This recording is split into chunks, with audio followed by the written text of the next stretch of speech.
എല്ലാവർക്കും നമസ്കാരം. ഞാൻ Naushad, quality and patient safety department executive, Malabar medical college, Ulliyeri. Malabar medical college NABH fully accreditation ആയ വിവരം എല്ലാവരെയും സന്തോഷപൂർവ്വം അറിയിക്കട്ടെ. സാധാരണക്കാർക്കിടയിൽ NABH എന്താണെന്നും അതിൻ്റെ ഗുണങ്ങൾ എന്തൊക്കെയാണെന്നും പല സംശയങ്ങൾ നിലനിൽക്കുന്നുണ്ട്. ഇന്ന് നമ്മോടൊപ്പം ഉള്ളത് മലബാർ മെഡിക്കൽ കോളേജിലെ മൈക്രോബയോളജി വിഭാഗം പ്രൊഫസറും ഇൻഫെക്ഷൻ കൺട്രോൾ ഓഫീസറുമായ ഡോക്ടർ ഗുൽസീവ് നായർ ആണ്. നമസ്കാരം സർ. ഡോക്ടർ, സാധാരണക്കാർക്കായി NABH എന്താണെന്ന് വിശദീകരിക്കാമോ? തീർച്ചയായിട്ടും. NABH എന്ന് പറയുമ്പോൾ national accreditation board for hospitals and health care providers എന്നാണ്. ഇത് ക്വാളിറ്റി കൗൺസിൽ ഓഫ് ഇന്ത്യയുടെ ഭാഗമായിട്ടാണ് വരുന്നത്.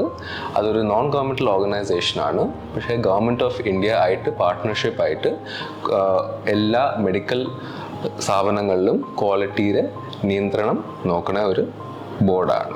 അപ്പം അതിൻ്റെ സ്റ്റാൻഡേർഡ്സ് അനുസരിച്ചിട്ട് മെഡിക്കൽ സ്ഥാപനങ്ങളിൽ patient safety, quality, infrastructure, processes ഒക്കെ കറക്റ്റായിട്ട് സ്റ്റാൻഡേർഡ്സ് അനുസരിച്ചിട്ട് മാനദണ്ഡങ്ങൾ ഫോളോ ചെയ്ത് പോവാന്ന് ചെക്ക് ചെയ്ത് സർട്ടിഫൈ ചെയ്യുന്ന സ്ഥാപനമാണ് NABH.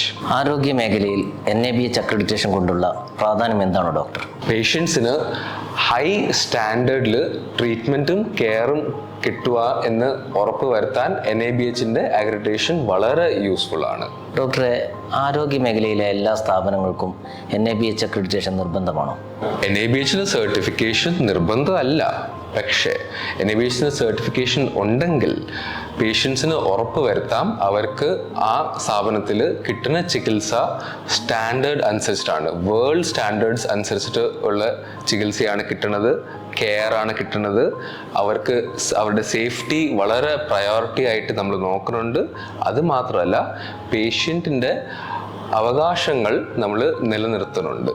ഇത്രയും കാര്യങ്ങൾ കൃത്യമായിട്ട് പേഷ്യൻസിന് ഉറപ്പിക്കാൻ പറ്റും. വളരെ ഹൈ സ്റ്റാൻഡേർഡ് ഓഫ് പേഷ്യൻ്റ് ട്രീറ്റ്മെൻറ്റും കെയറും കിട്ടും എന്ന് ഉറപ്പ് ഉള്ളതുകൊണ്ട് തന്നെ മെഡിക്കൽ ഇൻഷുറൻസ് കമ്പനീസും ഗവൺമെൻറ് പ്രോജക്ട്സും സ്കീം എല്ലാം ഇങ്ങനെ NABH അക്രഡിറ്റേഷൻ ഉള്ള സ്ഥാപനങ്ങളെയാണ് തിരഞ്ഞെടുക്കുന്നത്. സാർ, മാനദണ്ഡങ്ങളെ കുറിച്ച് സംസാരിച്ചല്ലോ. എങ്ങനെയാണ് ആരോഗ്യ മേഖലാ സ്ഥാപനങ്ങൾക്ക് ഈ NABH അക്രഡിറ്റേഷൻ ലഭ്യമാവുക? ഏത് മെഡിക്കൽ സ്ഥാപനമാണെങ്കിലും NABH അക്രഡിറ്റേഷൻ കിട്ടണമെങ്കിൽ ആദ്യം എൻട്രി ലെവൽ അക്രഡിറ്റേഷൻ വേണ്ടി പോകണം. അത് ഒരു സൂപ്പർഫിഷ്യലായിട്ട് ഇൻസ്പെക്ഷൻ കഴിഞ്ഞിട്ടാണ് എൻട്രി ലെവൽ മിക്ക സ്ഥാപനങ്ങൾക്ക് കിട്ടുന്നത്. പക്ഷേ അത് കഴിഞ്ഞിട്ട് ആണ് ഫുൾ അക്രഡിറ്റേഷൻ എന്ന് പറയുന്നത്. അതായത് 10 ചാപ്റ്റർ 639 ക്രൈറ്റീരിയ പക്കയായിട്ട് സിസ്റ്റമാറ്റിക് ആയിട്ട് ഫോളോ ചെയ്തിട്ടുണ്ടെങ്കിൽ മാത്രമേ ഏത് സ്ഥാപനത്തിനും ഫുൾ അക്രഡിറ്റേഷൻ കിട്ടത്തുള്ളൂ.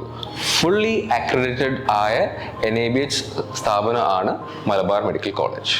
NABHനെ കുറിച്ചും അതിൻ്റെ പ്രാധാന്യത്തെക്കുറിച്ചും വളരെ ലളിതമായി വിശദീകരിച്ചതിന് നന്ദി ഡോക്ടർ.